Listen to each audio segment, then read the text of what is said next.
Capítulo 31. Al salir de la casa del padre Antisegui, doña Dolores iba preocupada y triste. ¿Por qué, se decía, por qué me ha dicho el padre todas esas cosas? No parece sino que mis hijas son malas, no parece sino que mis sobrinos son unos perdularios. Lo cierto es que ambos tienen sangre ligera. El mayor es más simpático y más parlanchín, el otro es medio romántico y melancólico, los dos son afables, correctos y finos, y no hay motivos para pensar mal de ellos. El padre Antisegui no gusta de la educación que se da en París y, sin duda, que por ese motivo no le han sido simpáticos esos pobres muchachos. Más la creencia firme que la dama tenía en la virtud, en el talento y en el mundo del padre Antisegui, la obligaba a pensar muy seriamente en cuanto acababa de decirle el excelente sacerdote. El amor de la dama para su hija Elena era grandísimo, y la desgracia de la joven, ciega desde hacía varios años, a consecuencia de una fiebre, de una enfermedad que, al decir de todo el mundo, no había sido conocida de los facultativos, duplicaba en la madre la ternura con que amaba a su hija. Esta era buena, sí, muy buena, y nadie tenía motivo para dudar de su buena índole y de su inclinación a la virtud.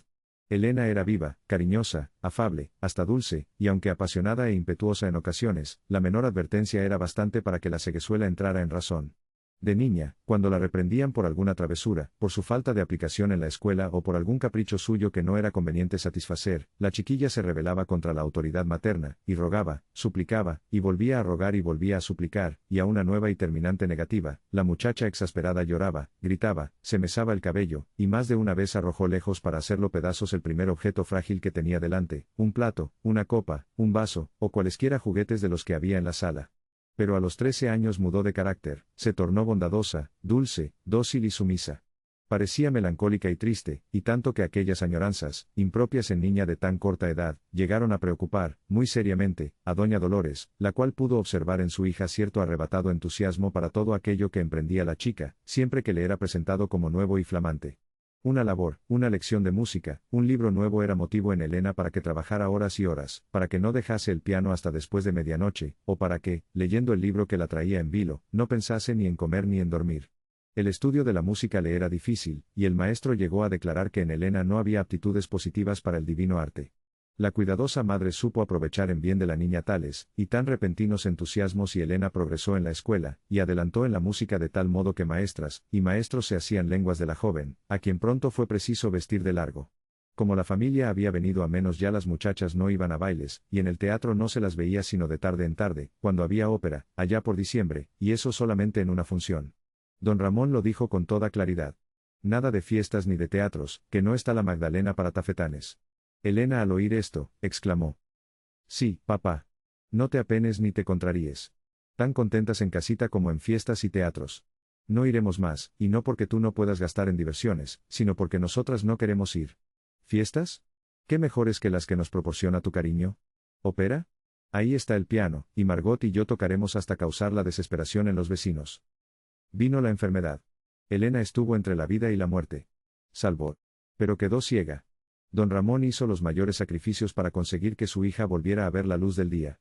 Fueron a México, consultaron allí a los más famosos especialistas, pero todo fue inútil. Regresaron tristes, abatidos y sin esperanzas. Vino la ruina y vino la desgracia.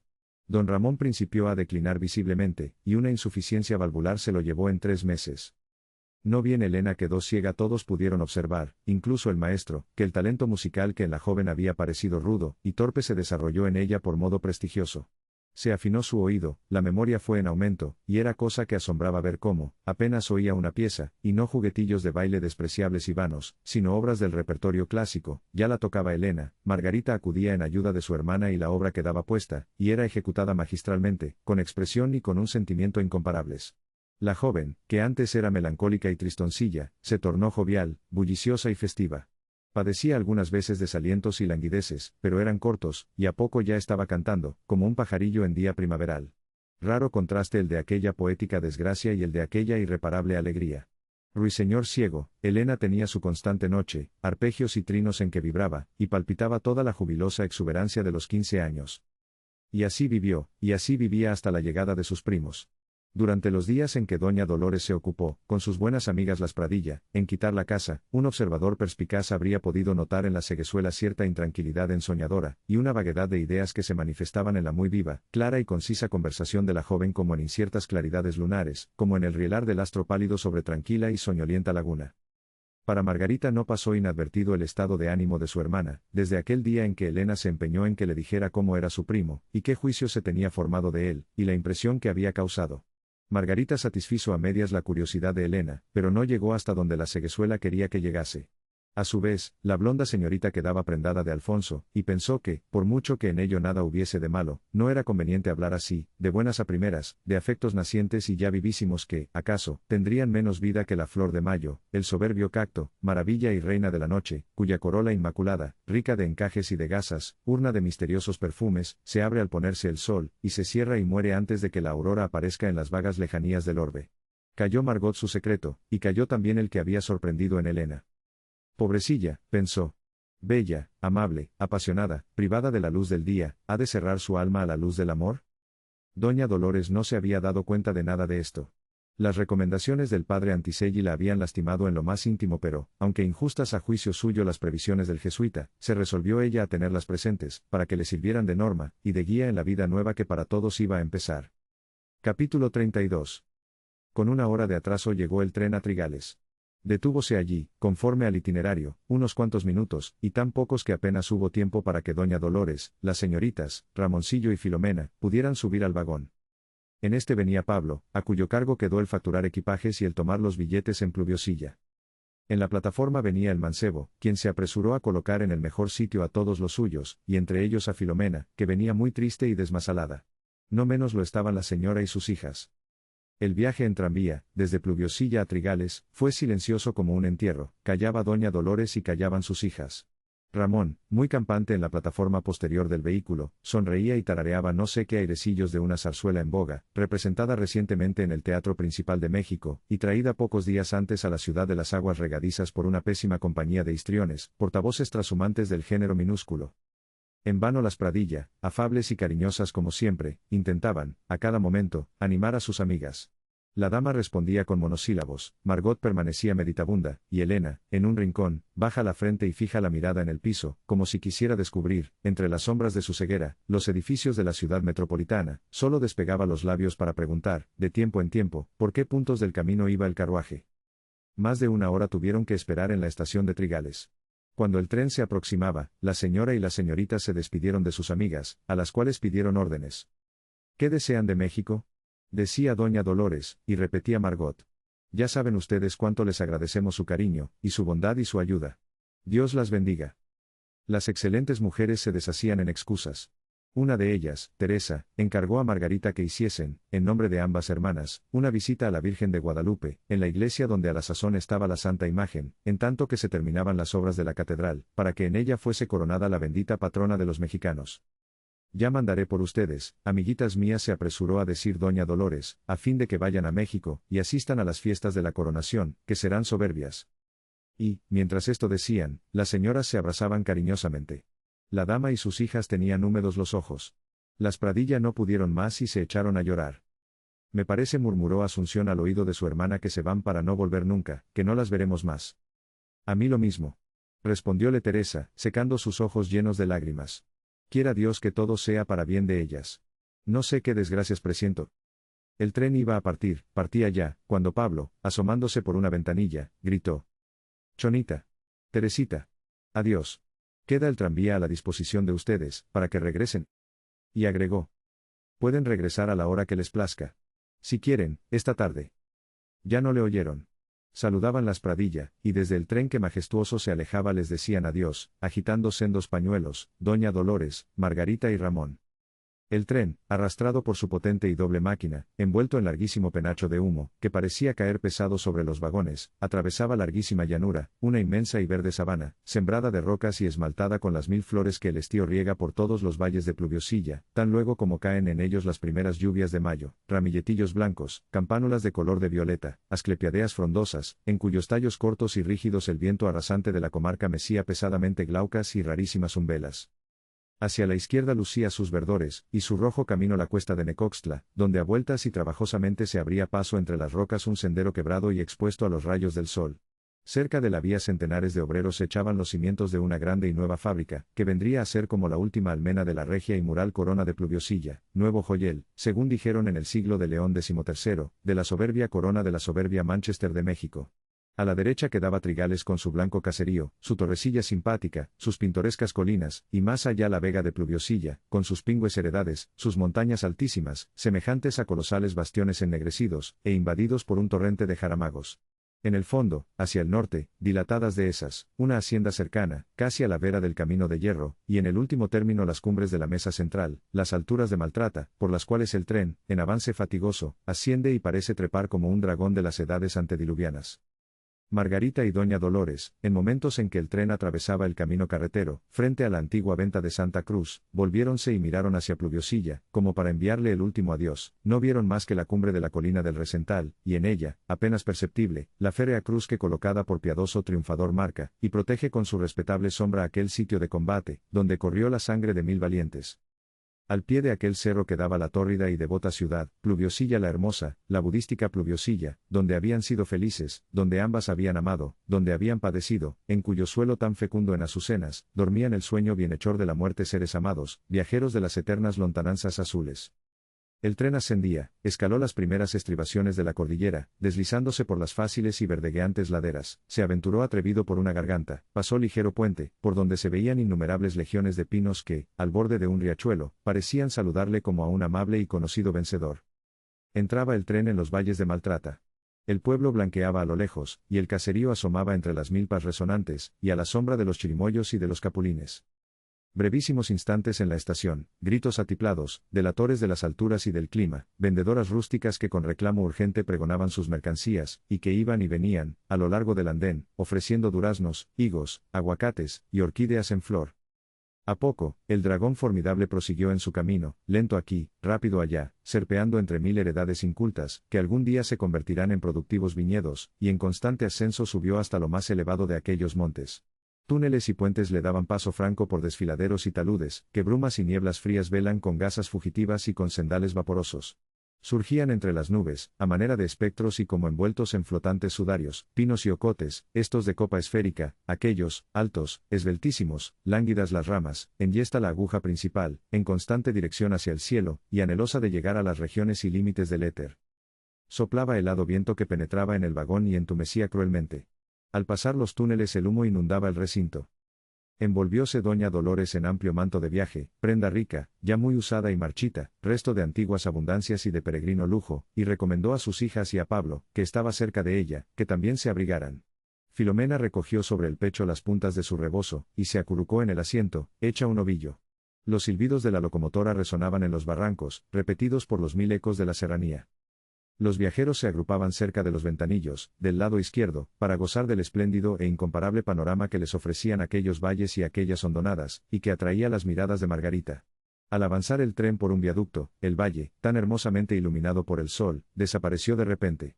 Un mar de nubes le cubría, inmenso mar, cuyas olas, en rapidísima corriente, pasaban veloces al costado del tren. Límite de aquel piélago eran remotas cimas, por las cuales, cohorte fatigada que tramontaba atrevidísima cúspides y cúspides, camino de las altas planicies, pinos añosos y decadentes dominaban los fugitivos irritados oleajes. Sobre aquel mar de vapores níveos esplendía el sol. Margarita se complacía en mirar las espesas umbrías, ricas en colores y prodigiosas en flores desconocidas. Doña Dolores dirigía sus miradas tristes y dolorosas hacia los bosques obscurecidos por la bruma, y se gozaba en presentir profundos abismos, tenebrosos repliegues, sitios no pisados nunca por humana planta, y tan negros como todo lo que el porvenir guardaba. Trepidaba el vagón, resoplaba la máquina, crujían los hierros bajo el piso, chirriaban ruedas, el humo cegaba, el vientecillo desapacible hacía tiritar a todos, y a los silbidos vibrantes y prolongados y luminosos de la doble máquina, respondía la montaña húmeda e imponente, con su voz solemne y cavernosa.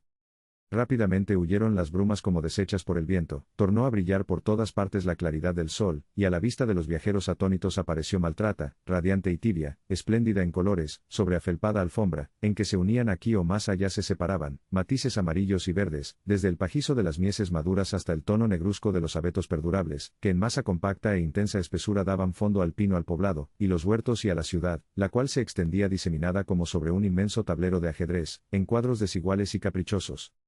Arreciaba el frío y el sol picaba en los ventanillos del coche. Pablo vino y ofreció a doña Dolores, y a las jóvenes una copita de coñac. Solo Elena aceptó. Estaban en la mesa central. Habían salido del estado de Veracruz y entraban en el estado de Puebla. Una zanja fangosa marcaba el límite de las dos provincias. Campos desiertos, llanuras arenosas se ofrecían a cada lado. Lejanas tolvaneras, a la vera de los caminos y al borde de las heredades, revelaban lento tropel de caminantes. La sierra del Citlaltépetl se erguía a la derecha, y en la falda de los cerros más próximos dos villorrios risueños se extendían graciosos, uno en pos del otro, como si quisiera el segundo alcanzar al primero que, festivo y regocijado, había llegado a la llanura, prófuga de las cumbres nivosas.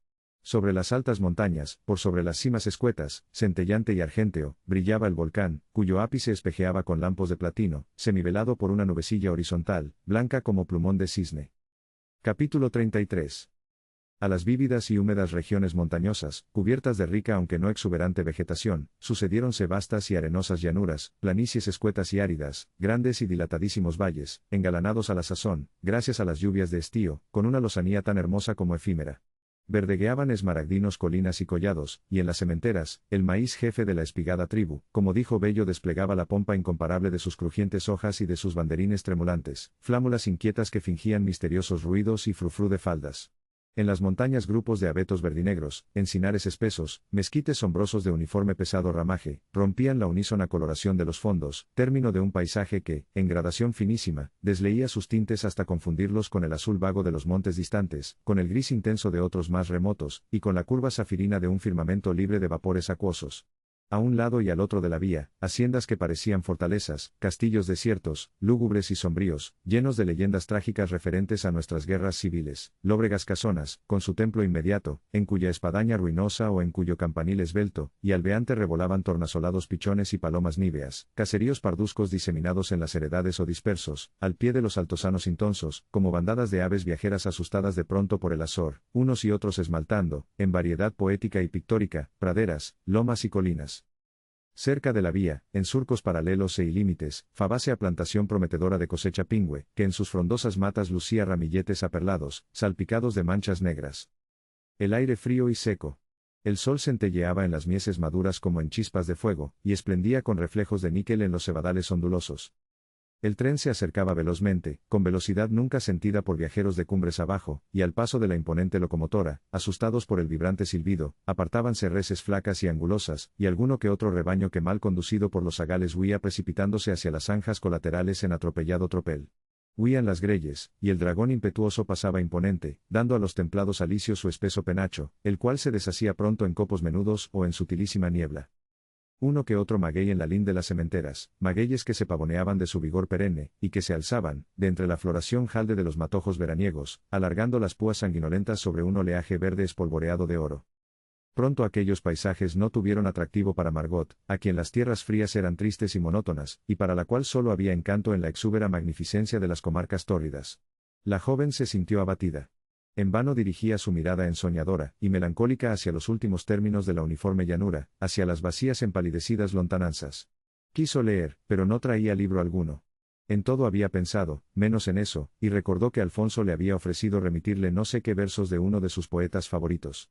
Ramoncillo le dio un periódico, un diario mal impreso, comprado en la estación anterior, donde el tren se había detenido para que almorzaran los viajeros. Chismes de baja y fastidiosa política, información estúpida, noticias europeas faltas de importancia e interés, crónica de escandalosos delitos, avisos de teatros y de plazas de toros, y nada más. Por fin, tropezó con un largo artículo que para ella había pasado inadvertido. Un artículo de sañuda difamación jacobina contra un clérigo culpable o inocente, solo Dios lo sabrá, a quien se acusaba de horrendos delitos y de atroces infamias. La blonda señorita hizo pedazos el papel y le arrojó por el ventanillo. Doña Dolores dormitaba, Pablo departía con uno de los compañeros de viaje. Ramón charlaba con Elena. Así, en constante fastidio, pasaron horas y horas. En Apizaco la multitud agrupada en el andén, el ir y venir de los vendedores, nuevos viajeros que allí subieron al vagón, distrajeron un poco a Margarita, pero el tren partió, y tornaron el cansancio y el aburrimiento. Al fin del día un espléndido crepúsculo vino a distraer a Margarita. En la región del sur había llovido a torrentes, y las nubes se deshacían en fletados cortinajes, cruzados a cada instante por el rayo, pero en el horizonte occidental el celaje presentaba deleitoso aspecto, una cordillera de nubes blancas y doradas se prolongaba gigantesca hacia el norte, y hacia el oeste se desvanecía como en declives costeros, y al fin se abría, en forma de amplísimo piélago, un golfo cerúleo, sembrado de islotes de gualda, en torno de los cuales vagaban 100 celajes que a la rubia señorita se le antojaban fantásticas navecillas que con la vela desplegada iban rumbo a misteriosas encantadas tierras, impelidas por el soplo de una brisa suave y embalsamada. El sol iba descendiendo detrás de las aéreas montañas, y al caer majestuoso en el inmenso desconocido piélago, regaba oro y rubíes en las cimas fantásticas, inundaba en tintas violáceas el oriente, e incendiaba en purpúreos fuegos aquella incomparable gloria del ocaso. El cielo se fue poniendo más y más rojo, y las nubes se fueron disipando como impelidas por misterioso velo de Múrice, a través del cual como un granate en fusión declinaba deslumbrante el rey del día. Obscurecióse la llanura, los fuegos vespertinos lanzaron sus últimas luces en las llanuras, y regaron menuda pedrería y polvo de luz en una laguna negra y desolada.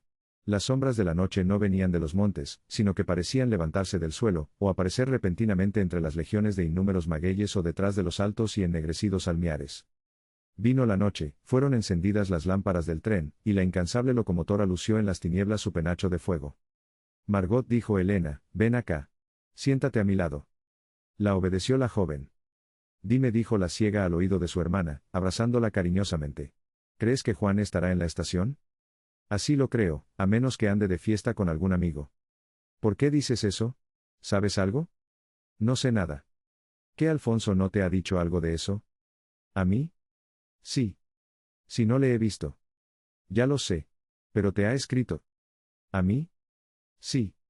¿A mí? A ti. No, Lena, quien me escribió fue María. En aquellos momentos el tren iba llegando a la gran capital. Doña Dolores, al pasar frente a Guadalupe, se santiguó y se puso a rezar. Los viajeros se apresuraban a recoger bultos y abrigos, y se sacudían diligentes, preparándose para dejar el vagón. A través de los vidrios del coche se percibía la blanca claridad de la luz eléctrica. Se oían gritos de garroteros, voces de transeúntes, silbidos de granujas y avisos de tranvías, y el tren, al sonar pausado de su campana, entró en el vasto hangar, y se detuvo. «Hemos llegado», exclamó la señora. «Aquí está mi tío», gritó Ramón. «Y aquí está Alfonso», agregó Pablo. Capítulo 34. Todos estaban allí, menos Juanito. Y con qué afecto y qué entusiasmo recibieron a sus parientes. Mientras los lacayos y un criado de confianza recogían bultos para llevarlos al carrito de equipajes, la señora y la señorita no se cansaban de besar a doña Dolores, a Helena y a Margot. Don Juan dio el brazo a su cuñada, Pablo a doña Carmen, Alfonso a Margarita y Ramoncito a Helena, con la cual iba María. Volvióse doña Dolores a su hijo, y díjole en tono de cariñosa recomendación: «Ramoncillo, cuida de Filomena». La humilde criada iba en pos de sus señores, pensando en si la dejarían sola entre aquella multitud de viajeros y de amigos que habían ido a recibir a estos, y en aquel ir y venir de mozos de cordel que ofrecían sus servicios con modesta insistencia, y en medio de aquella turba de agentes de hotel que distribuían tarjetas, y recomendaban alojamientos a cuantos pasaban por aquella puerta de entrada, donde fuera imposible abrirse paso sin el auxilio de los gendarmes. «Pierda usted cuidado, mamá», respondió el mocito. «Filomena, no te separes de nosotros». Un lacayo de lujosa librea indicó a don Juan dónde estaban los carruajes. «En el landó iremos nosotros», murmuró don Juan. «Que Helena venga también. En la berlina irán los demás. La criada que se vaya con Pancho. Él la llevará a casa». Subieron todos a los carruajes, y el lacayo condujo a la pobre Filomena a un coche de sitio. «Aquí espere usted», le dijo. «Entre usted». Y abrió la portezuela.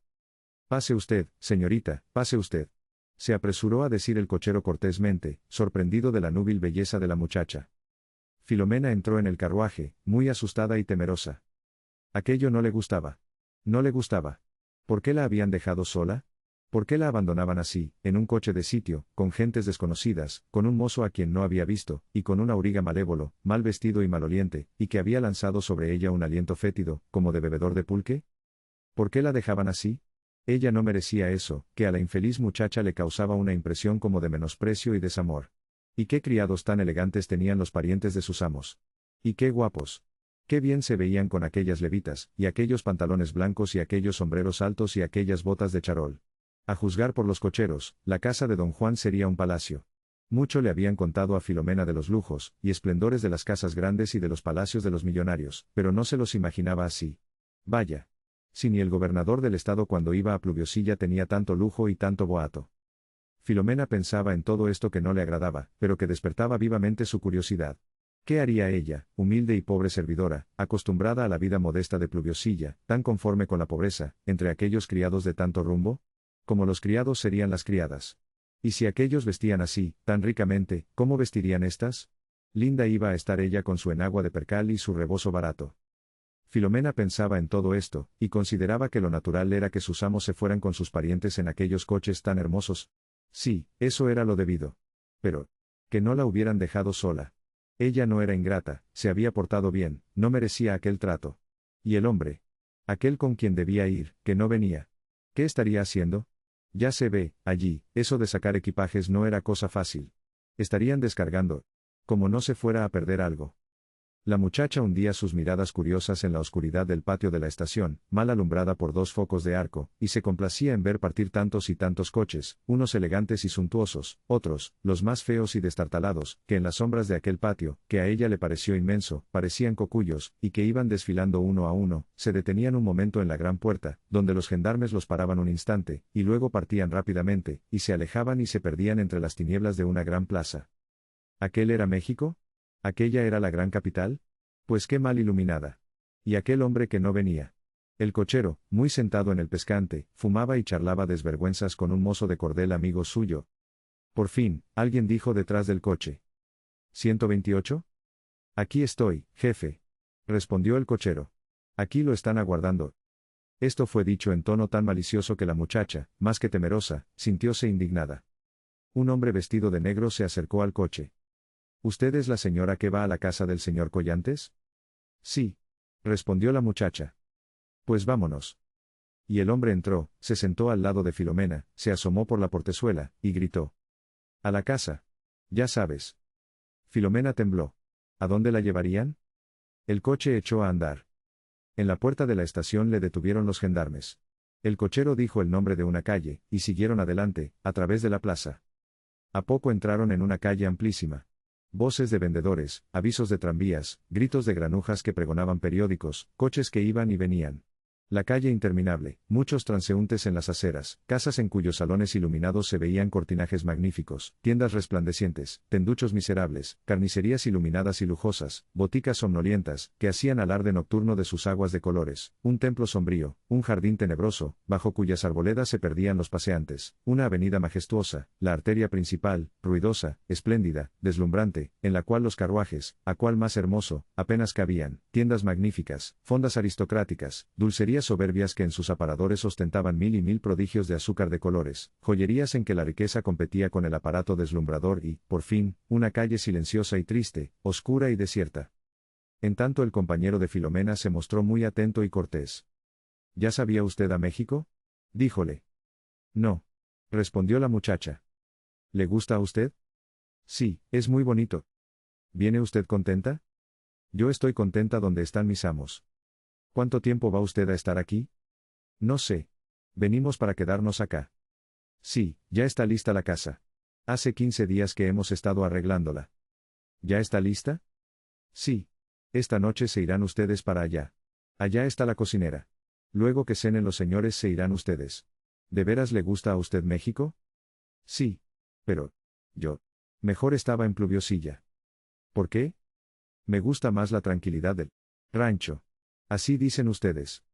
Sí, aquí dicen que fuera de México todo es Cuautitlán.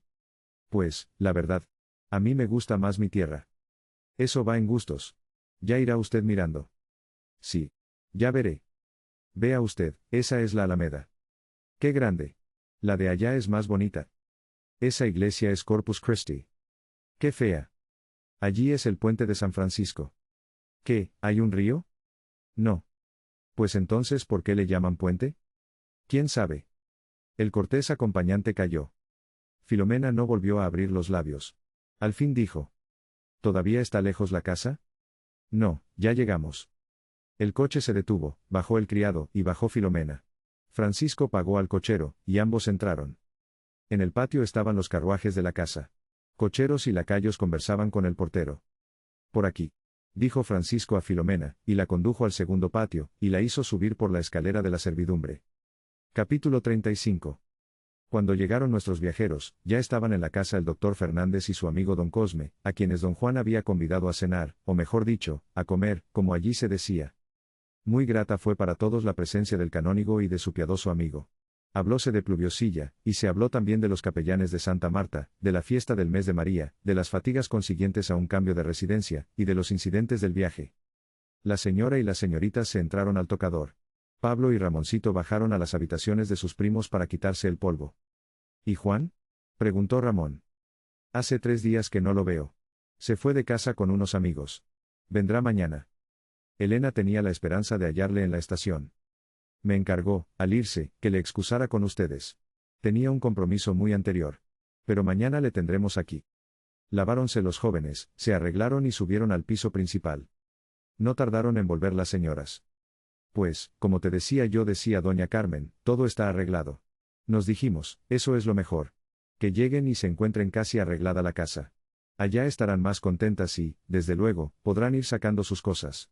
De manera que después de cenar se irán ustedes, y todo lo hallarán listo y en orden. ¿En orden? ¿Quién sabe? Pero, en fin, tú arreglarás allá todo como te agrade. Pancho se ha encargado de eso. Es muy listo, y muy cuidadoso. ¿Estás cansada? Me lo supongo, hija. Pronto descansarás. Mañana los esperamos a almorzar. Ya sabes, a la 1. Mandaré un coche. Muy temprano tendréis allá los equipajes. Y... ¿no te hemos dado una mala noticia? ¿Mala noticia? Exclamó la señora. Sí, por un mensaje que recibimos anteayer, sabemos que Eugenia está muy grave. No estaba de lo mejor cuando venimos. Al llegar aquí nos encontramos carta suya. En ella me decía que iba a tomar aguas a Vichy, y que iba mejor. Pero una amiga mía, y amiga suya, me escribió diciéndome que los médicos habían perdido toda esperanza. ¿Y qué tiene? Los 70 cercanos. Ya recordarás que no era un mesido de buena salud. Para Augusto va a ser esto un pesar atroz. La adora, hija, la adora. Y como no han tenido familia, el amor es doble. Él tampoco anda de lo mejor. La vida de París, que toda se va en fiestas y comidas, y las agitaciones de la política, acaban a las gentes. Desde la caída del emperador, Augusto se retiró de la política, pero de pocos años a esta parte, por razones bonapartistas, volvió a la lucha. No lo dudes, si Eugenia se muere, tras ella se irá su marido. Muchos sentiremos a Eugenia. Ha sido tan buena con nosotros. No escribía frecuentemente, pero sí cada año, allá por Nochebuena, ahí estaban su carta y su regalo. Ya tú sabes que Ramón la quería mucho. Y ella a Ramón. Sí, sí, mi marido en Dios creía y a Eugenia adoraba. Por eso le pudo tanto la boda. Pero, ¿a qué hablar de eso? Mientras tanto, don Juan, don Cosme y el canónigo departían gratamente en un extremo de la antesala. Carmen. Exclamó el capitalista. ¿Sabes lo que dice el doctor? Que esta semana llegará Monseñor. Parece que va a celebrarse un concilio, y con tal motivo, y para los preparativos, tiene que venir, y que le tendremos por acá unas cuantas semanas. Lola, ¿conoces a Monseñor Fuentes? ¿No? Pues ya le conocerás y le tratarás. Un poquito entonado. ¿Qué quieres? La educación europea. Pero muy amable. Excelente persona. A mí me parece un obispo francés, así como Dupanloup o Freppel.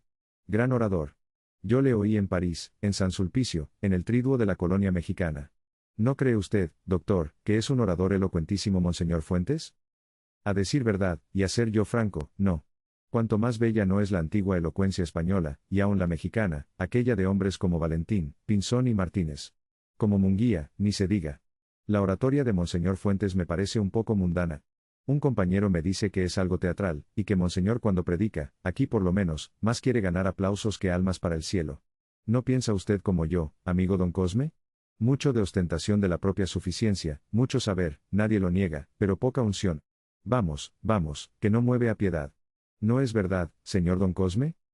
El vejete no supo qué contestar, o no quiso responder, revolvió en el asiento su cuerpo amojamado, movió la cabeza, y no dijo nada. Siguieron hablando del proyectado concilio, en el cual serían resueltas 1000 cuestiones de grave importancia para la Iglesia mexicana. Cerca del piano la gente joven charlaba a su sabor. Elena se lamentaba de que Juan anduviera de casa, María bromeaba con Pablo y con Ramón, y Margarita y Alfonso buscaban entre 1000 papeles una pieza de Tomé. Margot, dijo don Juan, acercándose a su sobrina, vas a encontrar tu piano muy afinado. Hoy quedó listo. Dicen del repertorio que aquí, por el clima, mejorará mucho. Ya vendrás algunas noches y haremos música. A ver si tú animas a María y a Alfonso. Con Juan, que antes no tocaba mal el violín, nadie puede contar. Los amigos y siempre los amigos. Ese muchacho es un tronera. Esta, ¿no la oíste en Pluviosilla? No lo hace mal. Como que ha recibido lecciones de Marmontel. Interrumpió doña Carmen. Pero es perdida cosa. Se pasan meses y meses sin poner las manos en el piano. Anímala, mujer. Trajo de París un buen número de piezas. Ya veremos cómo se portan ustedes. Sábete que me place oír música después de la comida. Ahora no, hija mía. Comprendo vuestro cansancio. Ahora a comer, y luego a casita. No han de llegar a Tacubaya después de medianoche. Un criado apareció en la puerta de la antesala, y dijo en francés: Los señores están servidos. Santa palabra. Exclamó el doctor Fernández levantándose.